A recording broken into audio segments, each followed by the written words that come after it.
Mesdames et messieurs, bonjour et bienvenue dans votre émission Coup d'œil sur l'environnement que vous suivez tout le dimanche sur votre chaîne, la RTGA. Il a plu à Madame Eve Bazaïba, ministre d'État et ministre de l'Environnement et Développement durable, de regarder dans ses services, dans son administration. Elle a regardé, et elle a déniché une dame forte, compétente, dévouée, louable, pour placer à la tête de la Commission de forêt d'Afrique centrale, COMIFAC en sigle. C'est une dame que je connais depuis des lustres et c'est une joie pour moi de la voir à la tête de cette institution sous-régionale.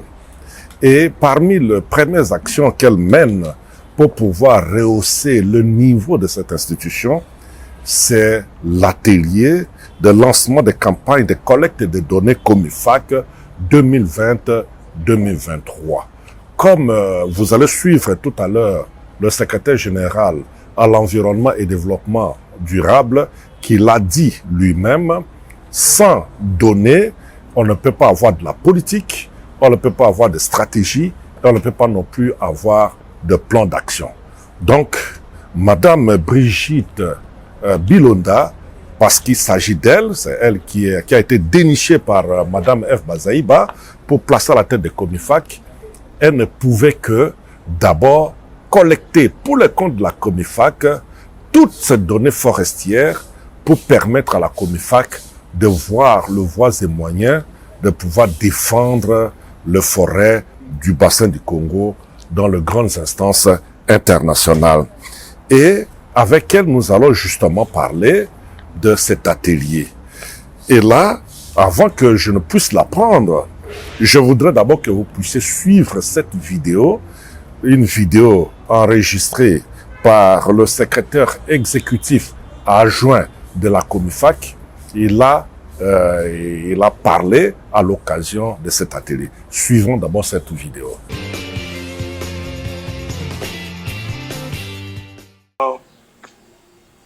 Monsieur le secrétaire général, Madame la coordinatrice de la COMIFAC, chers participants, distingués invités à cet atelier de lancement de la campagne de collecte en République démocratique du Congo, bonjour. C'est pour moi un réel plaisir de prendre la parole en cette cérémonie circonstance d'ouverture de la campagne de collecte de données en RDC. Je voudrais d'entrée de jeu remercier sincèrement le secrétaire, monsieur le secrétaire général, qui a bien voulu être présent à cet atelier de lancement de la campagne de collecte des données, et ce qui démontre sa juste valeur, l'engagement et la détermination des autorités de la République démocratique du Congo pour la conservation et la gestion durable des écosystèmes forestiers d'Afrique centrale. Nous avons lancé ce processus de collecte de données depuis de nombreuses années et il n'est plus à démontrer l'importance d'avoir des données et des données centralisées dans une base de données quelque part. Et nous avons donc au niveau de la COMIFAC mis en place avec l'appui de l'Union européenne, développé l'OFAC, l'Observatoire des forêts d'Afrique centrale, qui a été reconnu en 2011 par les ministres de la sous-région comme outil technique du secrétariat exécutif de la COMIFAC pour la centralisation des données. Et depuis dans cette période, l'OFAC est devenue une cellule du secrétariat exécutif de la COMIFAC. Reprendre avec ce processus de collecte de données, nous avons signé des conventions de collaboration avec les États membres de la COMIFAC pour ce processus de collecte de données. Parce que les données telles que c'était initialement, ça s'est déroulé, il n'y avait pas de convention. Nous avons bien voulu que le processus de collecte soit encadré par un texte et cette convention a été signée. Le cas de ce que nous avons fait avec la République démocratique du Congo. Et dans cette convention, il y a un certain nombre d'activités qui sont prévues. Je crois que la RDC a organisé déjà l'atelier de renforcement des capacités pour renforcer les capacités des groupes d'acteurs nationaux en charge de la collecte de données. Nous sommes en train d'aller là maintenant vers la campagne, le processus de collecte de données proprement dit. Et c'est la phase où l'étape la plus importante, où nous sollicitons l'attention de tout le monde, l'engagement et la détermination de ceux qui sont chargés de collecter ces données. Nous sollicitons également Madame la ministre d'État, son appui pour que ceux qui vont aller sur le terrain pour collecter les données, que les acteurs qui sont détenteurs de ces données ne puissent pas retenir, faire la rétention des informations, mais puissent mettre à la disposition du groupe de collecte de données toutes les informations et les données dont ils ont besoin, pour que, in fine, on puisse recueillir les données sur toutes les thématiques que nous avons identifiées pour cette phase de collecte, et pour que tous les indicateurs soient renseignés. Nous ne voudrons plus que cette campagne, qu'on observe encore des vides, comme les campagnes précédentes au niveau de la RDC. On voudrait que, au cours de cette campagne, que tous les indicateurs soient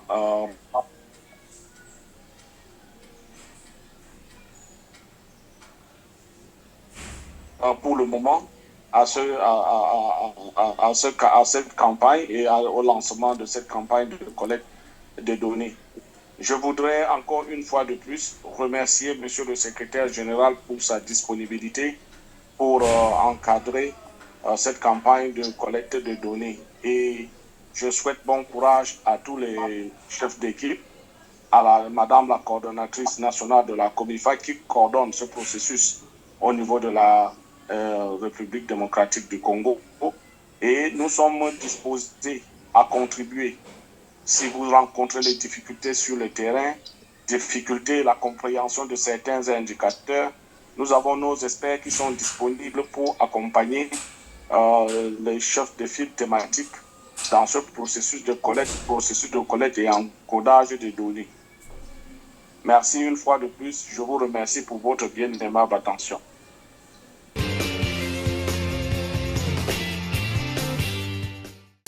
Oui, après le lancement de cet atelier de campagne sur la collecte de données COMIFAC, le secrétaire général de l'environnement et développement durable nous a accordé une interview où il a essayé de circonscrire le cadre de cet atelier. Nous vous invitons à suivre l'interview que le secrétaire général nous a accordée.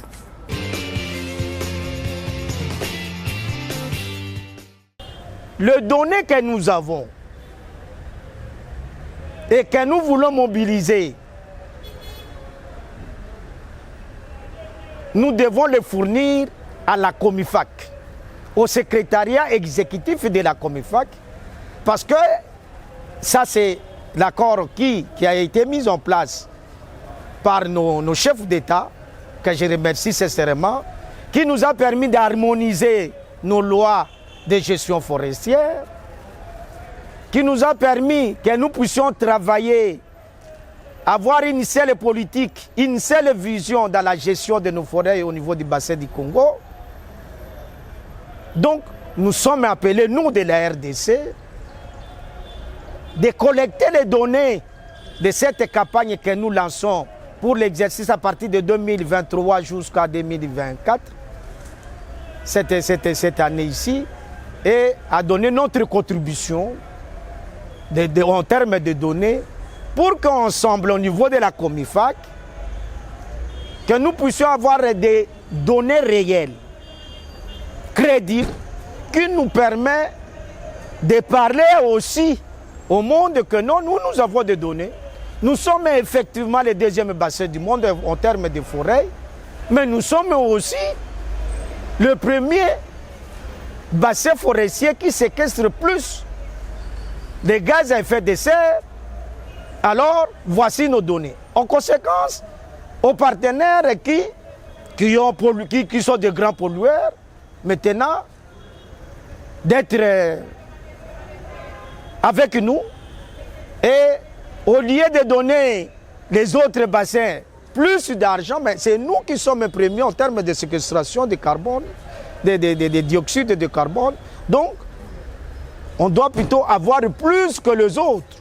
Un bon élève, est-ce qu'on les met toujours dans sa place, non? Et que ce soit parce que nous sommes les premiers en termes de séquestrer, nous devons être les premiers aussi à capter beaucoup de finances. Donc, c'est les données que nous mettons à la disposition du secrétariat exécutif de la Comifac pour qu'à son tour, quand nous serons dans nos discussions au niveau international, nous pouvons faire une plaidoirie pour mobiliser davantage les financements pour notre pays et pour les bassins du Congo. Merci beaucoup, secrétaire.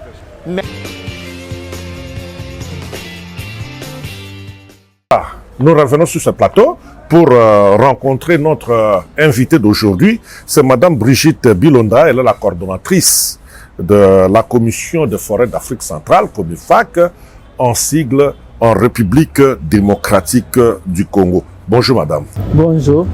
C'est une joie pour moi de vous retrouver parce que on a quand même fait beaucoup de choses ensemble. Après, vous avez disparu. Et voilà, vous revenez ici. C'est pour moi une grande joie de vous retrouver sur ce plateau. Ok. C'est-à-dire que je n'avais pas disparu. J'étais en détachement à la FAO et j'ai eu le privilège de travailler sur terrain aux côtés des communautés avec les partenaires techniques et financiers. Et ça, je rapporte une expérience et que je mets au profit de ma structure d'attache qui est le ministère de l'Environnement, Conservation de la Nature et ministère de l'Environnement et Développement durable parce qu'on a quitté Conservation de la Nature. Et aujourd'hui, je mets à la disposition de la sous-région au sein de la commission des forêts d'Afrique centrale. Ok. Je suis heureux que vous ayez acquis de compétences, que vous ayez acquis de l'expérience dans d'autres structures pour mettre à la disposition de l'État congolais. Mais ma première question est de savoir, est-ce que vous pouvez un peu brièvement nous parler un peu de la Commission de forêt d'Afrique centrale? Oui, lorsque nous parlons de la Commission de forêt d'Afrique centrale, c'est une commission qui a 3 organes. Le sommet des chefs d'État, qui est le principal, donc la tête, c'est le sommet qui réunit tous les présidents de... Voilà, le sommet des chefs d'État et de gouvernement, donc qui réunit tous les chefs d'État et les chefs de gouvernement qui statuent pour les décisions pour le bassin du Congo. Et il y a 2e organe, c'est le Conseil de ministres. 3e organe, c'est le secrétariat exécutif. Et le secrétariat exécutif a mis en place des coordinations dans tout le pays du bassin du Congo, donc dans tout le pays membre de la Comifac. Donc le pays membre de la Comifac, les coordinations sont mises en place comme le relais du secrétariat exécutif. Et nous sommes là pour, comme relais, mais c'est pour appuyer la coordination et le suivi de la mise en œuvre du plan de convergence. Le plan de convergence qui est l'outil de travail, l'outil qui nous permet de parler de la gestion de tous les forêts et les ressources naturelles du bassin du Congo. Donc vous êtes sous l'autorité directe du ministère de l'Environnement? Nous sommes sous l'autorité directe du ministère de l'Environnement. Quand bien même nous dépendons du secrétariat exécutif parce que c'est lui qui vous mandate de travailler pour apporter des éléments au niveau sous-régional, c'est le secrétariat. Mais le secrétariat ne nomme pas. Le secrétariat attend que le ministre vous nomme, vous désigne et vous donne le pouvoir et eux, ils acceptent pour que vous puissiez travailler maintenant en collaboration avec le secrétariat exécutif. Très bien. Alors, madame, je venais d'annoncer tout à l'heure d'organiser l'atelier de lancement de la campagne de collecte de données Comifac 2023. Pourquoi avoir organisé cet atelier? Oui, parce que c'est un exercice qui doit être fait tous les 2 ans. Et il y en a eu en 2020, campagne 2018-2019. Et aujourd'hui, nous faisons campagne 2020, 2021, 2022. Et nous appelons ça l'édition 2023. Et nous devons collecter des données parce que nous avons des thématiques qui sont des thématiques qui ont des indicateurs à renseigner. Parce que c'est sur base de ces données-là que la Comifac fait le suivi des forêts d'Afrique centrale. C'est sur base de ces données. On ne suit pas, on ne peut pas gérer sans les données. Et nous sommes obligés de faire cet exercice tous les 2 ans. Alors, quel type de données cherchez-vous à avoir pour mettre à la disposition de la Comifac? Oui, je disais tout à l'heure que nous devons faire ça. Et c'est chaque pays, chaque coordination nationale doit organiser une campagne de collecte de données. Et cette campagne, collecte de données du pays, à mettre à la disposition du secrétariat exécutif Comifac. Et vous demandez... Le type de données, oui. Bon, comme j'ai dit, ce sont des données en même temps scientifiques, en même temps d'autres données sont qualitatives. On vous demande par exemple les données quantitatives, on vous dit par exemple donner les superficies. Ou le niveau de couvert forestier. Il y a des niveaux des cadres légaux. Avez-vous des lois que vous avez ajoutées? Avez-vous des politiques forestières? Ce sont des questions. Peut-être que dans d'autres campagnes, vous aviez dit nous n'avons pas de politique. Et aujourd'hui, en RDC, nous sommes en train d'élaborer notre politique forestière. Alors, dans le portail, quand on va renseigner cette donnée-là, nous allons dire nous avons une politique forestière. Nous avons déjà le draft 1 ou bien le draft 0. Nous sommes en cours. Donc, il y a l'élaboration de la politique forestière est en cours. C'est une information qui change la donne parce qu'avant, on n'en avait pas. On vous demande, par exemple, avez-vous une loi forestière? Nous disons, oui, nous avons une loi forestière, mais qui doit être mise à jour. Donc, voilà des informations. Et nous avons, par exemple, des données sur les états de nos aires protégées et des réserves naturelles. On nous dit combien d'aires protégées, ça occupe quelle superficie. Il y a beaucoup de données par rapport à la biodiversité, par rapport à certaines ressources. Et aussi comment vous gérez, avez-vous un plan de gestion de vos aires protégées?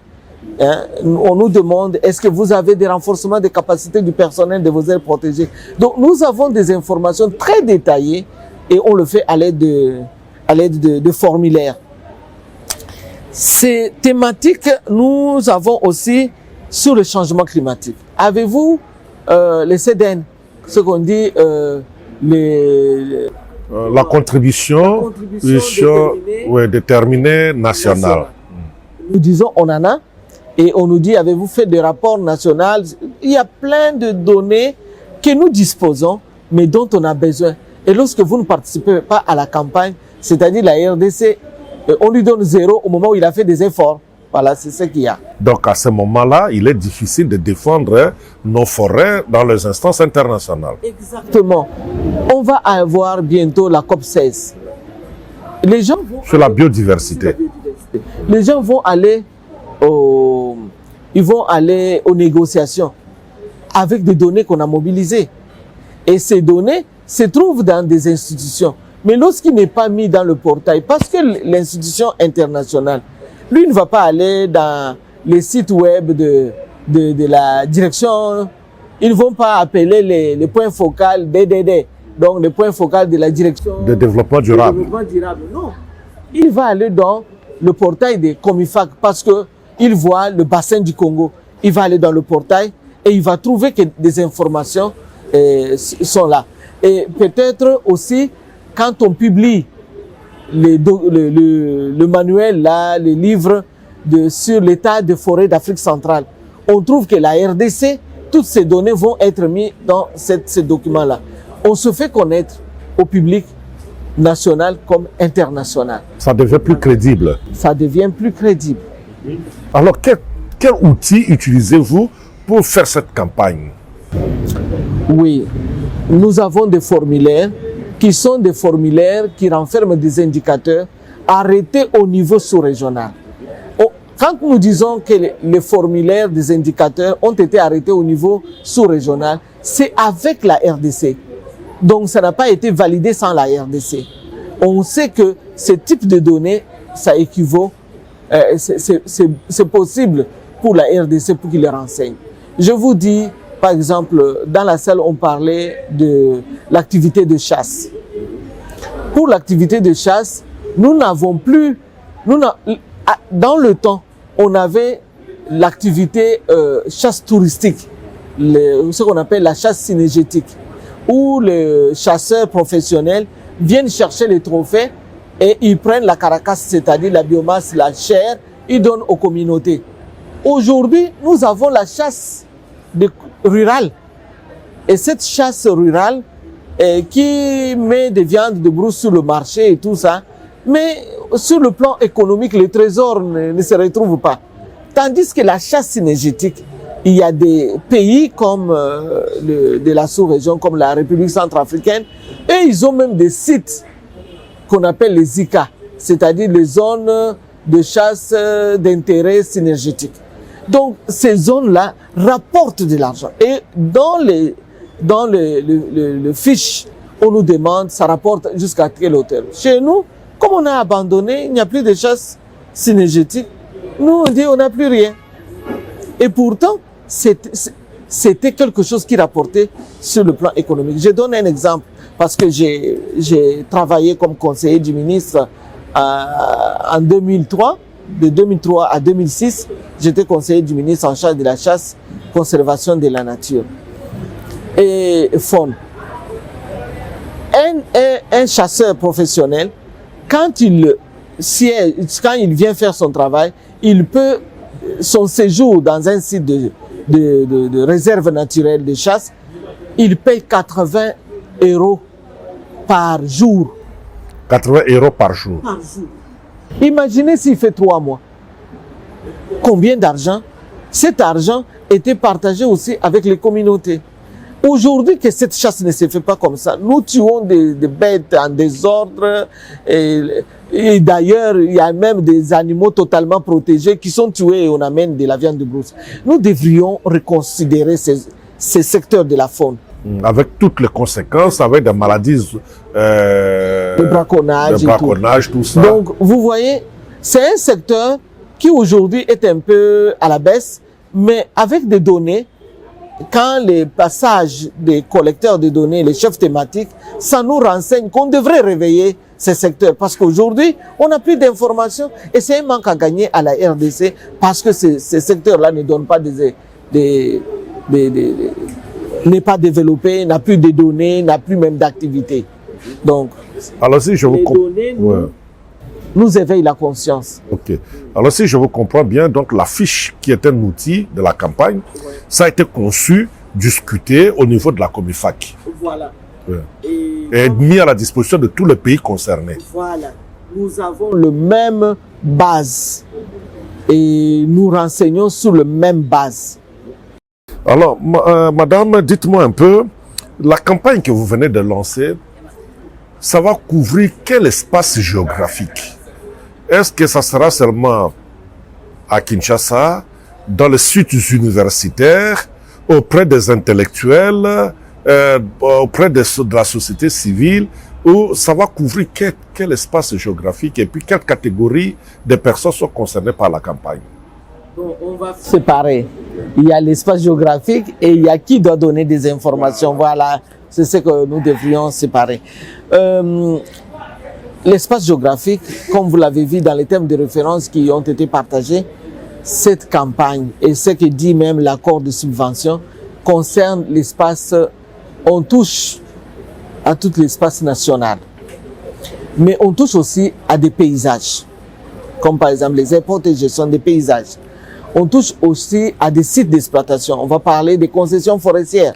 On va parler des concessions forestières des communautés locales. Ce sont des sites où il y a des exploitations, où il y a des activités. Donc, ce n'est pas, on ne va pas chez des individus pour leur demander qu'est-ce qui se fait à Kinshasa. Non, on se réfère à ce qui se fait au niveau des forêts, mais les données doivent être remontées au niveau national. Donc les gens seront sur terrain. Voilà. Les gens vont aller vers des institutions qui ont l'habitude de collecter des données de la base pour les stocker au niveau national. Les données doivent être tout d'abord nationales.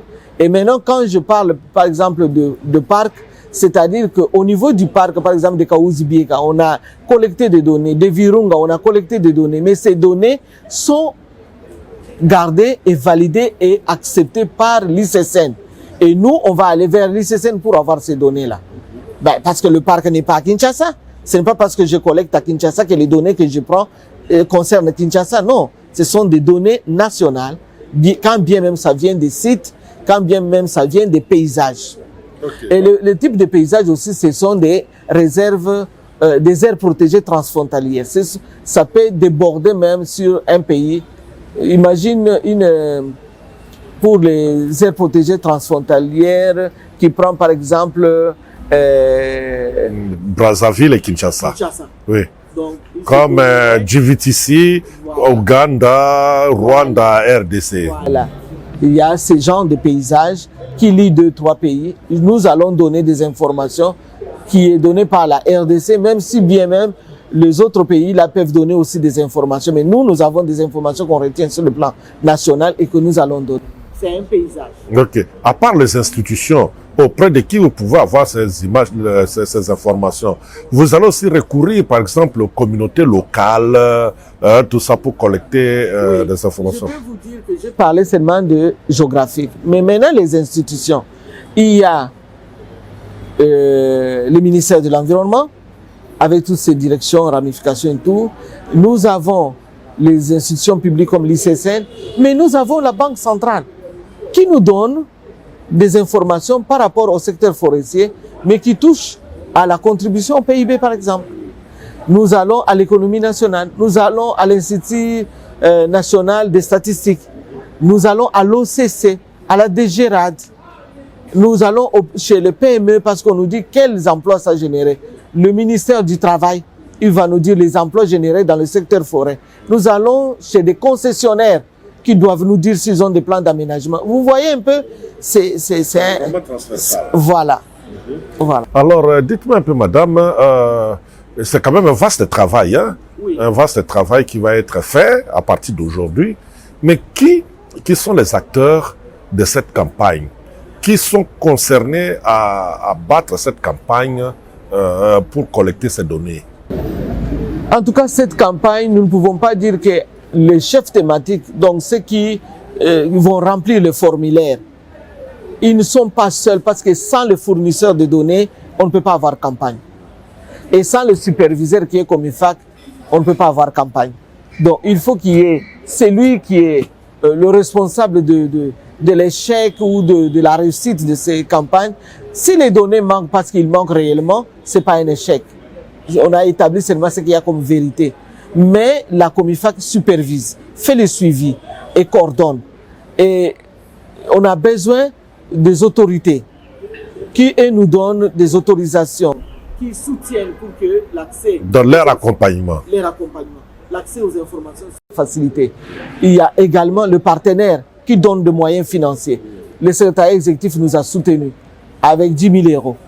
Mais il y a d'autres parties, partenaires techniques et financiers qui normalement, dans les autres campagnes, parce que là, nous n'avons pas eu le temps de solliciter, mais on manque de matériel à donner. Les gens travaillent avec leurs propres ordinateurs. C'est inadmissible. On devrait leur donner de matériel. On leur donne, par exemple, de la même façon, on a cherché à les appuyer pour la mobilité, la communication et tout. On doit leur donner l'outil de travail qui est l'ordinateur. On doit payer les crédits de communication. Quand il n'est pas au bureau, il est chez lui à la maison, on doit lui donner ça. Un modem pour qu'il ne puisse pas dépendre de son téléphone, des choses comme ça. Et nous avons aussi des institutions qui détiennent les informations et qui font la réussite de ces campagnes. C'est aussi ces institutions-là. S'ils freinent l'information, s'ils ne donnent pas l'accès, s'ils font tourner en rond les chefs thématiques, on n'aura pas la réussite. Et c'est pourquoi tout le monde est impliqué. J'ai trouvé une difficulté pour la société civile, ONG locales. Combien sont dans le secteur de l'environnement et qui y travaillent? On n'a pas d'informations. En tout cas, les ONG locales, non, ils ont même parlé. Il y a Refad qu'on a invité qui a dit « je n'ai pas de données ». Et ce n'est pas normal qu'il n'ait pas de données. Le réseau des femmes africaines pour le développement durable devrait savoir combien de femmes sont impliquées dans le secteur forêt-environnement. Et comme il ne trouvait pas ça important de mobiliser les femmes, aujourd'hui, il doit devenir fournisseur des informations pareilles. Et quand nous parlons du genre, et c'est eux qui doivent nous dire, il y a combien d'associations féminines, qu'est-ce qu'ils font dans le secteur de l'environnement, est-ce qu'ils ont besoin de renforcement des capacités. Ces informations sont très utiles. Et maintenant, comme ils viennent de participer à cet atelier, ils ont compris, waouh, nous avions quelque chose, nous avions une responsabilité dont on ignorait. Et ils vont être maintenant capables de... Mais il faut qu'ils sachent comment on mobilise des données. Comment on stocke, comment on les récolte, c'est quoi l'approche méthodologique. Tout ça, c'est l'apport de la Comifac qui doit chercher qu'il y ait voilà, et chercher à créer, à mettre en place un projet. Le projet qui va appuyer ces secteurs de mobilisation des informations. Oui. Au cours de cet atelier, il y a quand même 5 thèmes ou thématiques qui avaient été développés. Est-ce que vous pouvez un peu faire l'économie d'une manière, oui, de chaque thématique à quelques secondes seulement? Voilà, l'évolution du couvert forestier, là c'est surtout en termes d'hectares. Parce que nous savons qu'il y a une évolution des espaces forestiers. Même si on coupe, mais il y en a qui plantent. Est-ce que vous pouvez dire si votre superficie a augmenté ou a reculé? Et vous avez entendu, le secrétaire général a dit notre couvert forestier a augmenté d'autant de pourcentage. Je n'ai pas retenu le pourcentage par cœur, mais ceux qui ont suivi le vidéo peuvent voir qu'est-ce qu'il a été dit. Pourquoi? Parce qu'il y a des mobilités.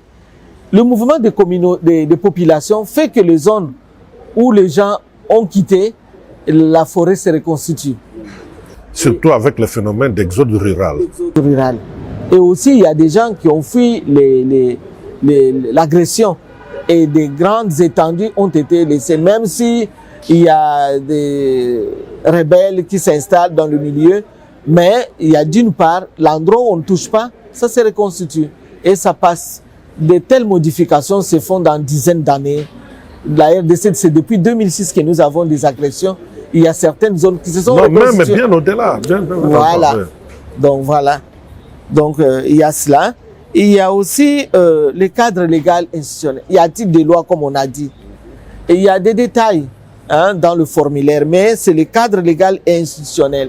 Quelles sont les structures qui s'occupent, par exemple, de RAID? Est-ce que vous avez une coordination nationale RAID? Ce sont des questions comme ça qu'on répond dans ces genres de formulaires. Avez-vous... bon, il y a par exemple le thème 3, c'est gestion des forêts. Dans la gestion des forêts, on se renseigne sur les types de forêts. Il y a des forêts de communauté, il y en a combien, ça occupe quel... Tel que défini par la loi sur l'environnement, le code forestier. Oui, voilà. Code forestier. Et puis il y a la conservation, valorisation de la biodiversité. Les aires protégées dans votre pays occupent quelle superficie? Oui. Et nous avons là l'affaire 30-30.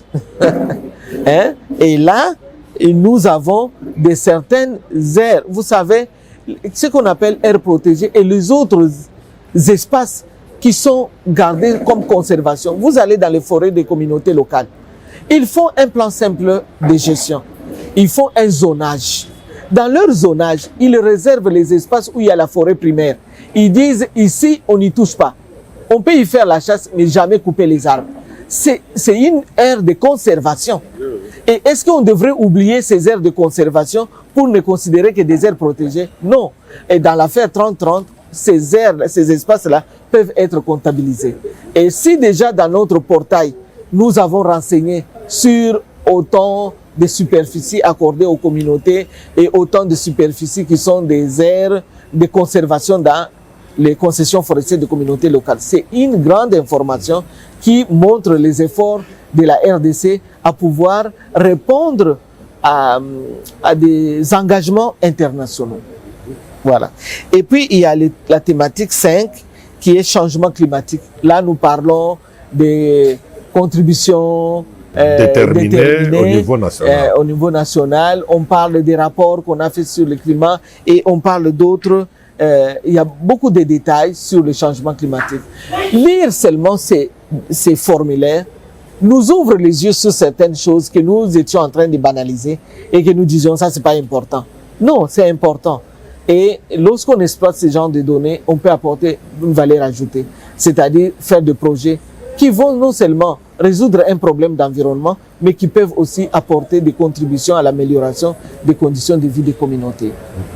Alors, madame, tout ça c'est bien beau, mais toutes ces données, quand vous allez les collecter, elles seront gardées où? Est-ce que c'est destiné à la Comifac?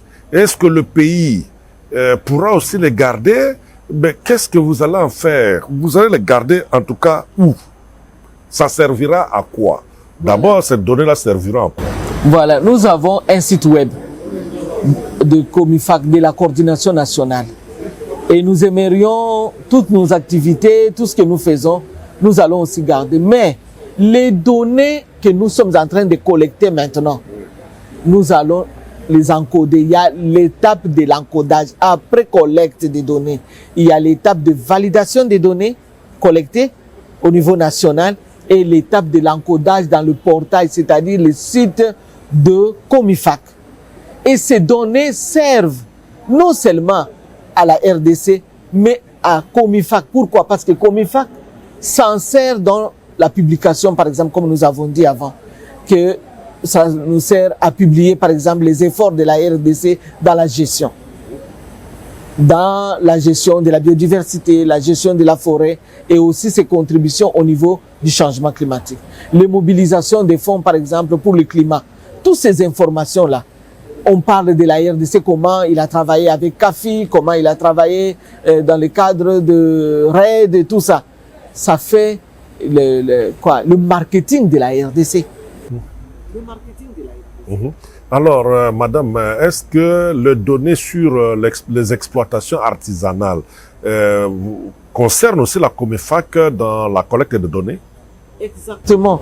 On nous le demande d'ailleurs, mais les études qu'on vient de publier dernièrement ont démontré que les secteurs de l'artisanat, de l'exploitation artisanale, on estime à 1000 mètres cubes de bois exploités par le secteur artisanal.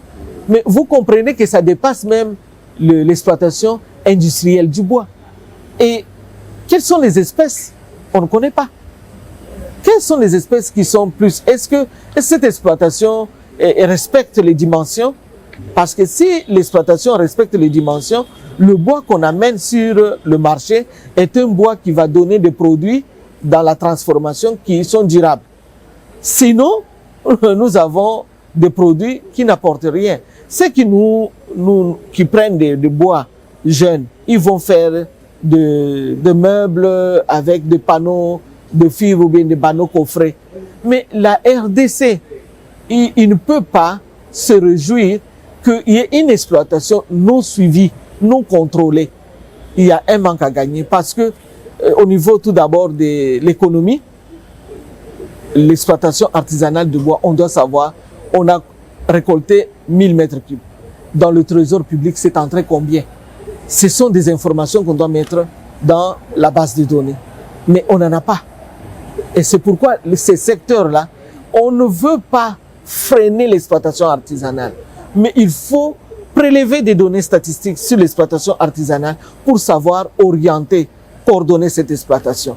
Si nous trouvons par exemple qu'il y a une espèce qui est trop prisée, qui est exploitée, eh bien nous pouvons au moins... Comme le bois rouge. Comme le bois rouge. On peut, les padouks, au niveau du Cameroun, la fameuse, au niveau du Cameroun, le padouk est planté. On peut avoir des plantations de ce bois pour que rouge, l'espèce ne disparaisse pour que pas. l'espèce ne disparaisse pas dans la nature. Il y a par exemple aussi, vous avez parlé que de l'exploitation artisanale, il y a aussi le bois énergie qui fait une grande pression.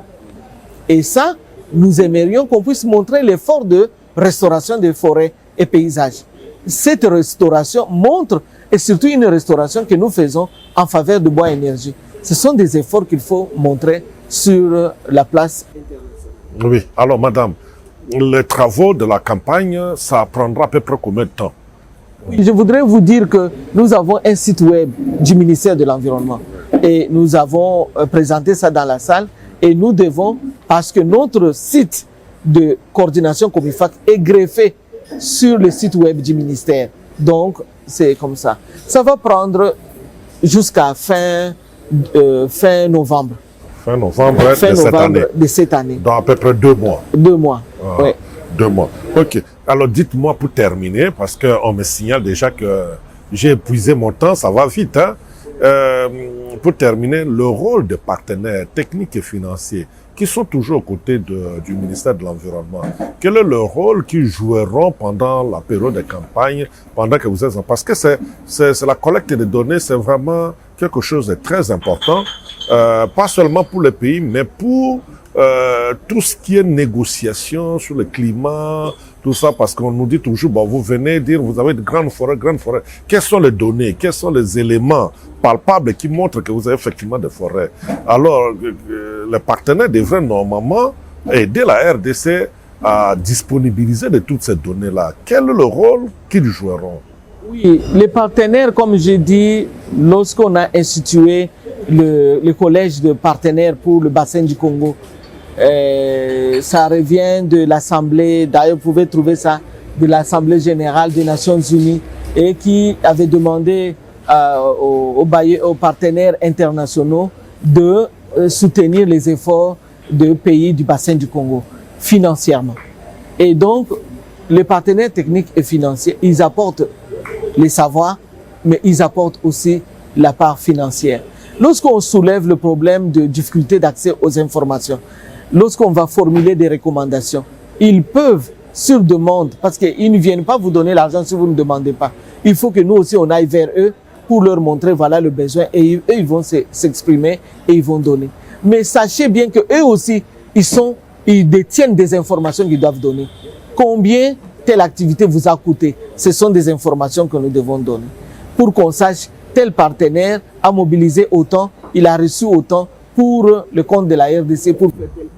Ça, c'est très important. Ah oui. Oui, ça, c'est très important, oui, parce que généralement, on reçoit beaucoup d'argent, mais on ne voit pas l'impact sur le terrain.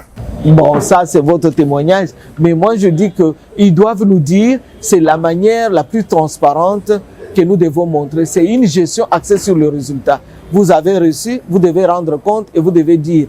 Et là, je dis, ils ont vraiment la responsabilité de livrer de telles informations.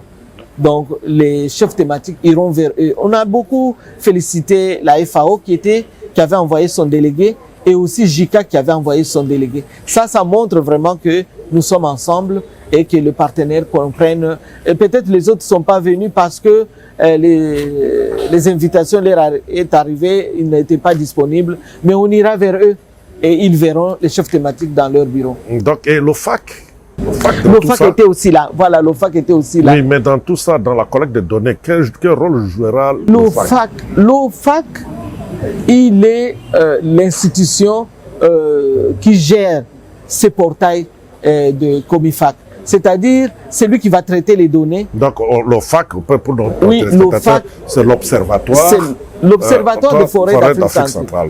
Oui. Non seulement il gère les données que nous allons collecter, les indicateurs, c'est eux qui travaillent. Ils sont comme une branche scientifique du secrétariat exécutif de la Comifac. Ah, d'accord, ok. En tout cas, merci beaucoup, madame. Merci. De nous donner de votre temps. Okay. Bon, je ne sais pas ce que je peux encore dire de madame F. Bazaïba, ministre d'État, ministre de l'Environnement. Je peux tout simplement dire qu'elle a un œil, hein. Elle a un œil pour faire des choix, parce que réussir aussi, c'est un problème de choix des collaborateurs. Voilà, mesdames et messieurs, nous sommes arrivés au terme de notre émission d'aujourd'hui. Nous vous fixons rendez-vous dimanche prochain. Au revoir et à la prochaine. Merci. Merci.